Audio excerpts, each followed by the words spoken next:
ಅಭಿವೃದ್ಧಿ ಇಲಾಖೆ ವತಿಯಿಂದ ಇವತ್ತಿನ ದಿನ ನಾವು ಅಕ್ಕ ಪಡೆ ಅನ್ನುವ ಯೋಜನೆಯನ್ನು ಈ ದಿನ ಮೊನ್ನೆ ಜಿಲ್ಲಾಧಿಕಾರಿ ಹಾಗೂ ಮೊನ್ನೆ ಮುಖ್ಯ ರಕ್ಷಣೆ ಮಾಡುವುದು ಈ ಪಡೆಯ ಮುಖ್ಯ ಉದ್ದೇಶ ಆಗಿದ್ದು, ಹಾಗೆ ಅಕ್ಕ ಪಡೆಯ ಸಿಬ್ಬಂದಿಗಳ ಕಾರ್ಯವೈಖರಿ ಏನಂತಂದರೆ 2 ಶಿಫ್ಟ್ನಲ್ಲಿ ನಾವು ಅಕ್ಕ ಪಡೆಯ ಸಿಬ್ಬಂದಿಗಳು ಕಾರ್ಯವನ್ನು ನಿರ್ವಹಿಸ್ತಾ ಇದ್ದಾರೆ. ನಮ್ಮದು ವೆಹಿಕಲ್ನಲ್ಲಿ 5 ಜನ ಇದ್ದು ಡ್ರೈವರ್ ನೀಡುವುದು, ಅಕ್ಕ ಪಡೆಯ ಸಿಬ್ಬಂದಿಗಳು 4 ಜನ, ಒಟ್ಟಾಗಿ 5 ಜನ ಇದ್ದು 2 ಶಿಫ್ಟ್ನಲ್ಲಿ ಕೆಲಸವನ್ನು ನಿರ್ವಹಣೆ ಮಾಡ್ತಾರೆ.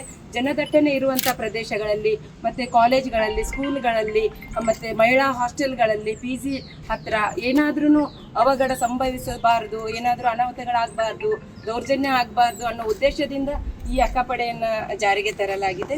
ಇದು ರಾಜ್ಯ ಸರ್ಕಾರದ ಯೋಜನೆ ಆಗಿದ್ದು ಈ ದಿನ ಮೊನ್ನೆ ಜಿಲ್ಲಾಧಿಕಾರಿಯವರಿಂದ ನಾವು ಚಾಲನೆಯನ್ನು ಮಾಡ್ತಾ ಇದ್ದೀವಿ.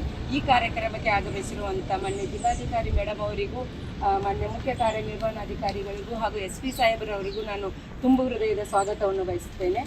ಹಾಗೆ ಎಲ್ಲ ಪೊಲೀಸ್ ಇಲಾಖೆಯ ಅಧಿಕಾರಿ ಮತ್ತು ಸಿಬ್ಬಂದಿಯವರಿಗೂ, ಜಿಲ್ಲಾಡಳಿತ ಮತ್ತು ಜಿಲ್ಲಾ ಪಂಚಾಯತ್ ಅಧಿಕಾರಿ ಸಿಬ್ಬಂದಿಯವರಿಗೂ ಮತ್ತು ನಮ್ಮ ಇಲಾಖೆಯ ಅಧಿಕಾರಿ ಮತ್ತು ಸಿಬ್ಬಂದಿಯವರಿಗೂ ಹಾಗೂ ಇಲ್ಲಿ ನೆರೆದಿರುವಂಥ ಎಲ್ಲ ಮಾಧ್ಯಮ ಮಿತ್ರರಿಗೂ ನಾನು ಸ್ವಾಗತವನ್ನು ಕೋರುತ್ತಾ ಚಾಲನೆ ಕೊಡ್ತೀನಿ.